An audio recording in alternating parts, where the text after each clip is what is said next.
मदरसा बांग्लादेश का हो, चाहे पाकिस्तान का हो, चाहे भारत का हो, मदरसा तो वास्तव में अगर देखा जाए तो अघोषित तौर से आतंकवादियों को पैदा करने की फैक्ट्री है। कल्पना कीजिए जरा कि देश के पहले शिक्षा मंत्री जिसने आजाद भारत की पूरी शिक्षा व्यवस्था की नींव रखी, वो खुद ऐसी जगह से पढ़ा था कि जिसे आज उत्तर प्रदेश के डिप्टी सीएम आतंकवाद का अड्डा बता रहे हैं। सोचिए, हिंदी के सबसे बड़े उपन्यासकार जिनकी कहानियां आज भी स्कूलों में पढ़ाई जाती हैं, उन्होंने भी अपनी पहली तालीम वहीं से हासिल की थी। और समाज सुधार आंदोलन के जनक जिन्होंने सती प्रथा जैसी कुरीतियों के खिलाफ आवाज उठाई, उनकी शुरुआती पढ़ाई भी वहीं से हुई थी। अब सवाल यह है कि अगर ये जगह आतंकवादी पैदा करती है तो फिर ये सारे महान नाम वहां से कैसे निकले?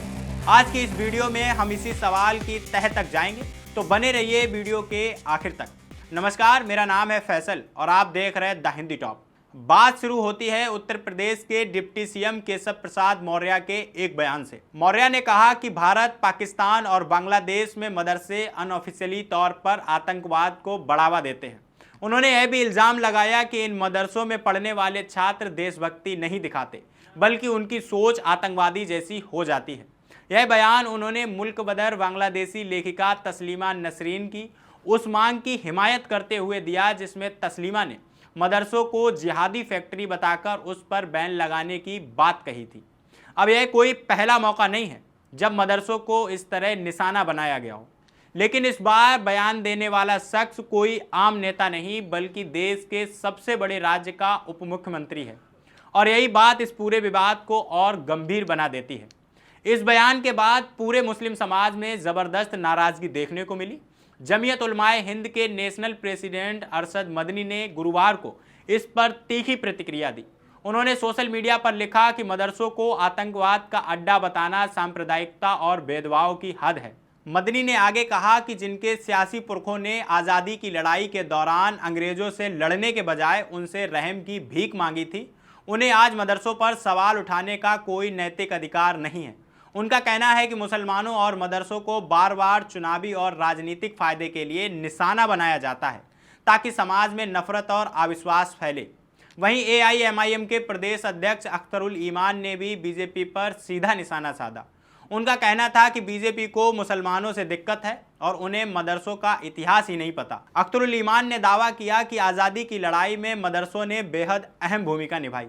इस पूरे विवाद की गूंज बिहार की राजनीति में भी सुनाई दी, जहां RJD और JDU के विधायकों ने भी इस मुद्दे पर अपनी अपनी राय रखी है। अब हम यहां थोड़ा सा ठहरकर आपको इतिहास के कुछ ऐसे पन्ने दिखाते हैं जो केशव प्रसाद मौर्य के बयान की पूरी बुनियाद हिला देते हैं। यहाँ सबसे पहले नाम आता है राजा राम मोहन राय का, जिन्हें भारतीय समाज सुधार आंदोलन का जनक कहा जाता है, जिन्होंने सती प्रथा के खिलाफ आवाज उठाई और ब्रह्म समाज की स्थापना की। उन्होंने अपनी शुरुआती पढ़ाई पटना के एक मदरसे से ही हासिल की थी, जहां उन्होंने फारसी और अरबी भाषा सीखी थी। इसी कड़ी में दूसरा नाम है हिंदी साहित्य के महान उपन्यासकार मुंशी प्रेमचंद का, जिनकी कहानियां आज भी करोड़ों बच्चे स्कूलों में पढ़ते हैं।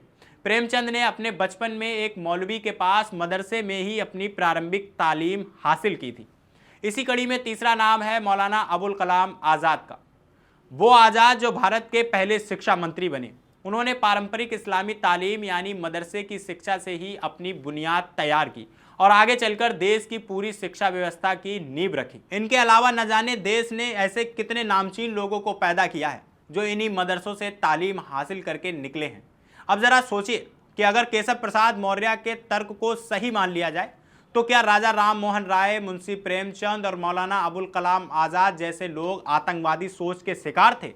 क्या इनकी देशभक्ति पर कोई सवाल उठाया जा सकता है? सच तो यह है कि या तो केशव प्रसाद मौर्य सही हैं और इतिहास गलत है, या इतिहास सही है तो केशव प्रसाद मौर्य का यह बयान बेहद ही ओछा और शर्मनाक है। एक मुख्यमंत्री जो देश के सबसे बड़े राज्य की सत्ता संभालता है, उससे यह उम्मीद नहीं की जाती कि वो बिना तथ्यों को जाने समझे पूरे एक समुदाय की शिक्षा व्यवस्था पर सवाल खड़ा कर दे। ऐसे बयान न सिर्फ ऐतिहासिक तथ्यों की अनदेखी करते हैं बल्कि समाज में नफरत और द्वेष फैलाने का काम भी करते हैं, और यह किसी जिम्मेदार पद पर बैठे नेता को शोभा ही नहीं देता।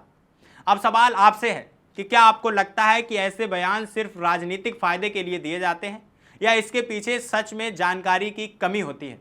कमेंट में अपनी राय जरूर बताइए और अभी तक आपने हमारे चैनल द हिंदी टॉप को सब्सक्राइब नहीं किया तो सब्सक्राइब कीजिए और हमें social media platform Facebook, Instagram और एक्स पर फॉलो करना मत भूलिए। Audio Jungle.